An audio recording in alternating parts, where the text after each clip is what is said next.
Tumataas nga ba ang value ng isang coins kapag ito ay makinis at bumababa naman kung ito ay maraming gasgas? At yan po ang ating tatalakayin sa video natin ito. Lamang ang may alam.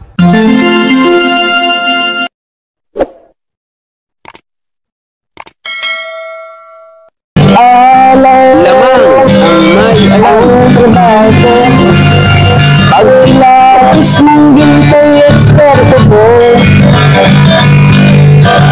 Magandang panahon po sa inyo mga kaibigan ko dito po sa ating channel, More Than Treasures. Kumusta po kayong lahat at nawa po ay nasa mabuti kayong kalagayan, laging ligtas sa anumang sakit at karamdaman.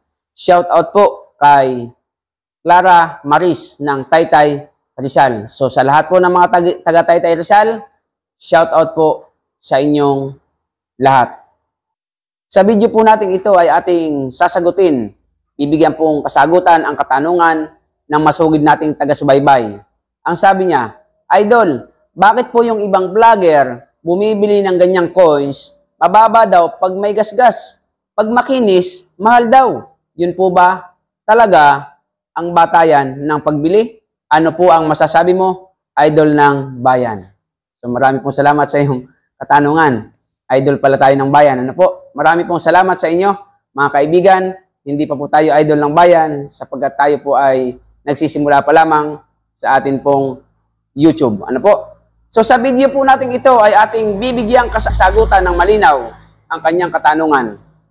So ang sabi niya, tumataas daw po ba ang coins kung ito ay makinis at bumababa kung ito ay magaspang? Ano po?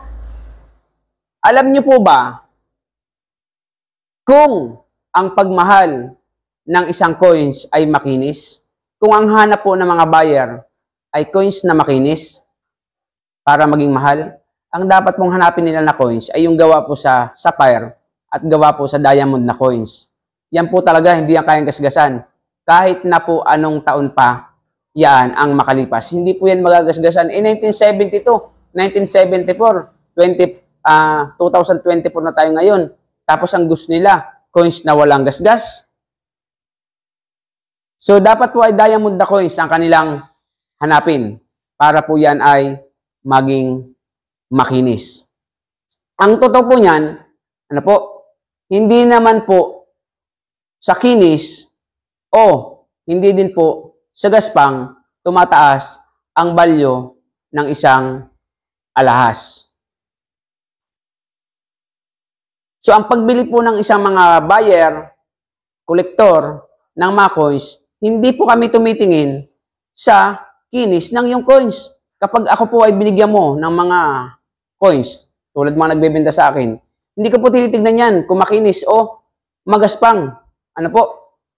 Sapagkat ang pagbili po ng coins ay hindi po sa kinis o sa gaspang nakikita. Yan po ay sa taon at yan po ay sa metal na kung anong klaseng metal ang ginamit sa isang coins. Ang alam ko po na mahal kapag po makinis ay kalabaw. Kapag ang kalabaw po ay makinis, talaga pong medyo mahal po yan. Makinis, ang kanyang mga balat, pangatawan, ano po, yan po talaga ay mahal. Pero pag maraming gasgas at maraming sugat, mura na po ang kalabaw. Pero pagdating po sa presyohan ng coins, magaspang, makinis, basta ang iyong coins ay collectible coins, ano po, or gawa po sa mga precious metal, yan po ay nabibili sa tamang halaga na hindi na po mahalaga ang kinis o gaspang nito. Kaya kung kayo po ay may mga sinaunang coins, may mga sinaunang barya, at may bibili po sa inyo at sasabihin mura kasi may mga gasgas, sabihin mo sa kanya, kung gusto mo ng coins na walang gasgas, maghanap pa ng coins na gawa sa diamond o kaya ay sapphire. Dahil hindi po yan basta-basta nagasgas ang sapphire. Ang sapphire hindi basta-basta nagagasgas, ang diamond hindi talaga kayang gasgasan. Yan ang dapat nilang hanapin. So ang sabi niya, Idol, ano ang masasabi mo? So ang masasabi ko lamang po, ano po, sa mga vlogger na ang hinahanap ay makinis na coins para po lamang ito ay mahal at pag magasgas na ay mura. Ang masasabi ko po sa ganyang mga buyer, ano po, iyan po ay hindi tunay na buyer.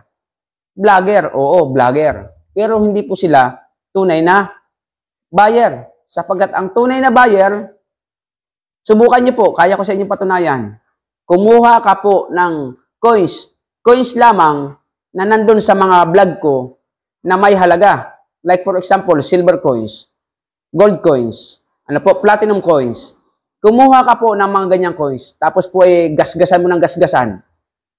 O kaya talagang gasgasan mo. Tapos magdala ka din po ng makinis. Dadalhin po natin sa buyer ko. Talaga. Makikita niyo po kahit gasgas ang isa at ang isa hindi, parehas lamang po ang presyo niyan.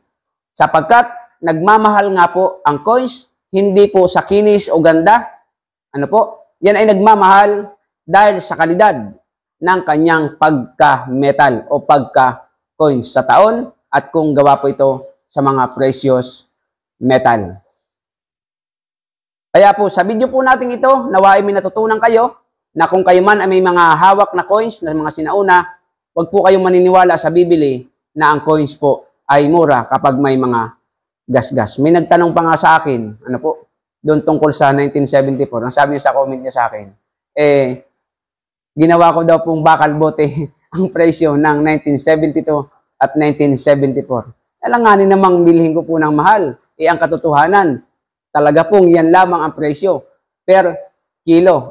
Hindi po yan nabibili sa mga tunay na buyer ng per kilo po ang 1972 at 1974. Nawa po sa katanungan ng ating kaibigan ay nasagot ko na ang coins hindi nagmamahal dahil sa kinis o gaspang. Ito ay nagmamahal sa kalidad at ganda ng metal na ginamit sa kanya. Sa mga bagong dating sa ating channel, pakisusunod niyo po ang ating channel. Pakihit niyo po notification bell, lagay niyo pa i-on upang lagi po kayong update sa ating mga bagong videos. At kung nagustuhan niyo nga, pakilike and share. Kung may katanungan, comment po kayo sa ating comment section. Sa mga bagong dating, very welcome po kayo sa ating YouTube channel.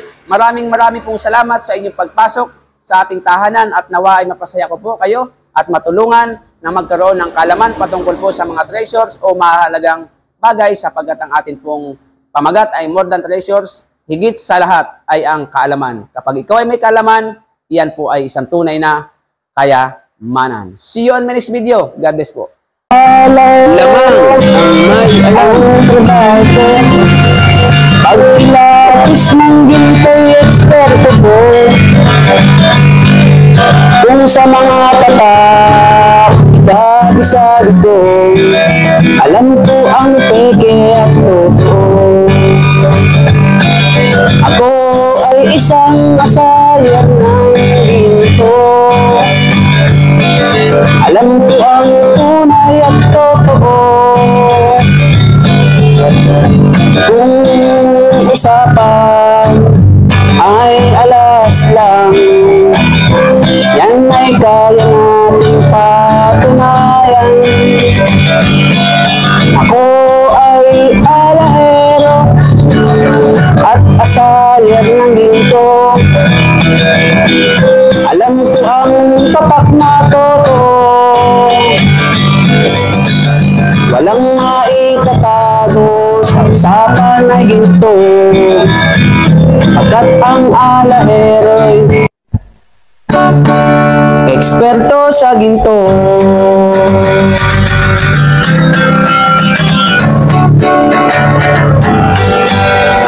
Lamang ang may alam.